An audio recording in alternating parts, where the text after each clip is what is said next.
aja kebiasaan untuk trader mengatasi emosi, Pak. Berarti nggak bisa ya, kayak emosi gitu. Nggak bisa terburu-buru, Nggak bisa. tidak bisa intervensi. Oke. Makanya kenapa saya kurang setuju ada namanya buy now, sell now. Itu intervensi Salma. Jadi ketika dia rugi, emosinya nggak terkendali. Pasti meledak-meledak. Berarti solusinya simpel Salma. Yang pertama, suka nggak suka kamu harus. Karena banyak bilang orang, aduh 2% kecil banget. Kapan kayanya? That's the problem. Bagaimana cara mengatasi rasa takut saat melihat pasar bergerak melawan posisi kita? Gimana tuh? Oh, Ini kan banyak maksudnya tuh orang kayak kamu gitu. posisi lagi nge-buy, tiba-tiba harga terkoreksi. Koreksi turun, betul. Simple sih jawabannya Salma. Apa Pak jawabannya?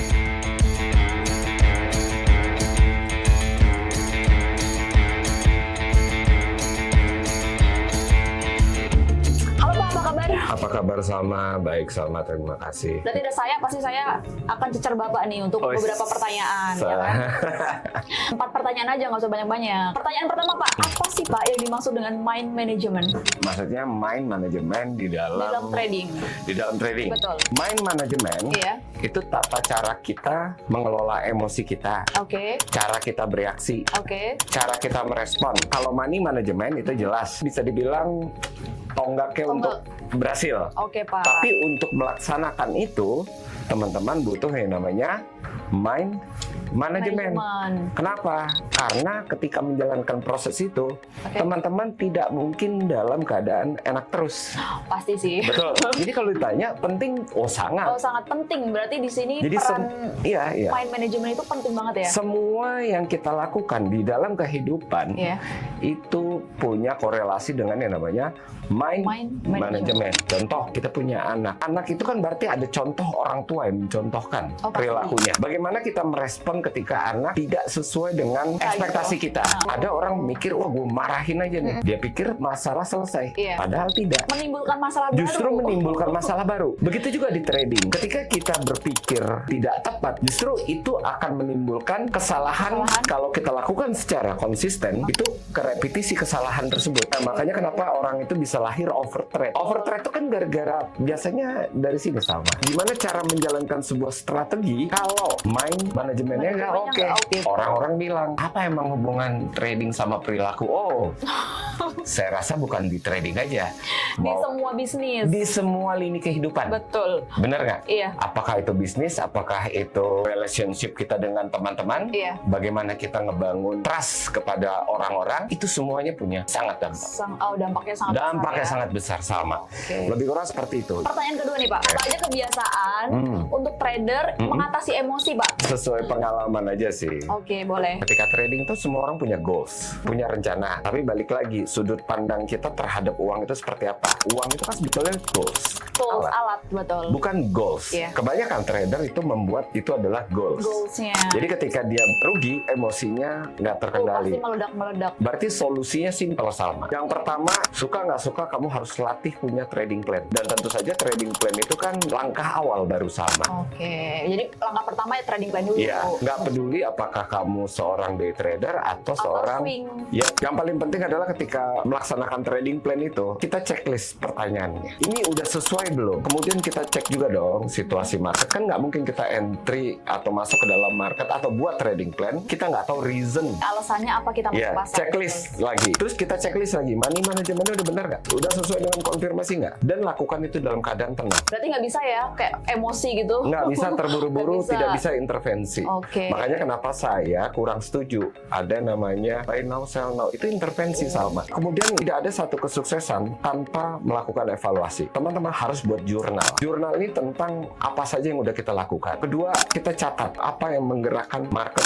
Narasi-narasi itu penting. Berita itu catat. Jadikan rekap. Berarti emang penting banget Penting sih, dong. buat evaluasi juga Ya kan nanti kita bisa cek lagi. Ini udah bener belum? Sampai akhirnya kita menemukan sebuah cara yang oke. Oke. Yap. Oh gitu. Gitu. Terus berikutnya adalah risk per trade itu penting karena Anda bukan orang yang langsung jago. Dari awal melihat dulu ini kalau ternyata gua salah, gua aman nggak? Karena banyak bilang orang, aduh 2% kecil banget. Kapan kayanya? That's the problem. Bisnis ini bukan bisnis lari sprint. Bisnis ini lari maraton. Kenapa kita buat konten ini? Karena kita pengen teman-teman punya dua perspektif.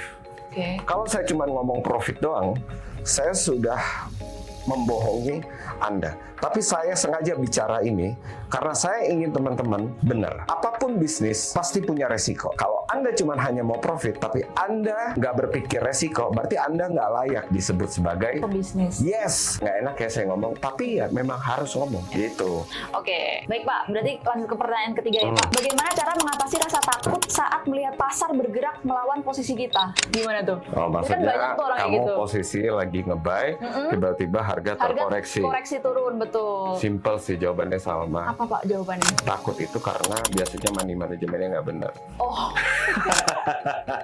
Iya dong, kamu volumenya kegedean. iya. Kalau volumenya kegedean itu harga baru bergerak dikit langsung tuh Deg deg deg deg. deg. Iya. Nah berarti kan jawabannya udah tahu. Iya. Kamu menggunakan modal sama volume nggak sesuai. Berarti yang penting ya itu money Iya. management ya. Stres itu wajar, takut itu wajar. Tapi jangan sampai gara-gara itu akhirnya jadi memperburuk situasi. Yang harusnya kamu trading tenang, kamu nggak tenang. Nggak Makanya saya bilang sebaik-baiknya trading adalah kamu bisa tidur. Sesimpel itu. Betul. Oke? Oke, lanjut Pak yang terakhir. Bagaimana seorang trader itu bisa mengatasi setelah dia mengalami kerugian besar, Pak?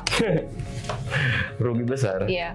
Semua trader pasti rugi besar. Nggak ada trader nggak pernah rugi. Kalau kamu expect masuk trading, terus kamu berpikir kamu nggak pernah rugi, ya kamu jangan trading. Berarti pasti ada ya. Semua Bruce Kaufner rugi gede. Michael Marcus hampir stop. Ray Dalio salah prediksi. Dia prediksi pada saat itu wah Amerika bakal resesi. Tapi mereka masih bertahan ya sampai sekarang. Karena mereka punya cara main manajemen yang proper. Yes. Oke. Mereka sudah menerima bahwa kerugian adalah bagian daripada perjalanan seorang Trader.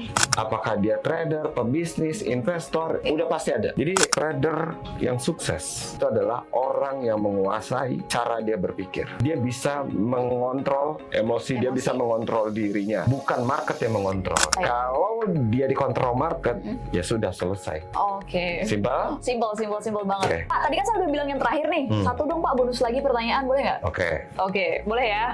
dipaksa nih sama Terakhir Salma. nih, terakhir. Oke, apa lagi? Apa mindset terbaik yang harus dimiliki trader agar sukses dalam jangka panjang? Fokus Tuh. pada proses. Ingat nggak dulu kita buat pertama kali channel ini? Dulu kita belum banyak yang kenal. Belum, betul. Bahkan kita diketawain karena kita telat mulai. Telat, betul. Tapi saya yakin satu hal, tidak ada kata telat. Selama kita mulai dan kita terus berusaha. Berusaha, betul. Ini juga bukan hanya bicara tentang trading ya, Iya. tapi dalam aspek Semua kehidupan. Alhamdulillah Salma, ternyata video kita ada juga yang nonton. Alhamdulillah Lumayan Salma, ya. sampai sekarang kita mulai dikenal orang karena video-video kita. Kalau kita cuman hanya dengerin kata orang pada saat itu bilang udah telat buat konten, Nggak akan kira-kira pernah bisa jadi sekarang. iya, semua itu tentang perjalanan. Trading itu perjalanan. Ketika kamu sampai ke titik yang kamu inginkan, kamu akan maju ke titik yang lain. Begitu seterusnya. So, fokus pada proses. Baik, Pak. Gitu. Oke, Pak. Terima kasih banget nih udah kejawab semua pertanyaannya. Terima kasih buat Salma juga. Saya juga doakan semoga teman-teman semuanya percaya sama proses dan teman-teman jadi lebih baik lagi. Amin. Cukup sekian dari saya dan Pak Reva. Terima kasih. May Allah bless you all. Thank you.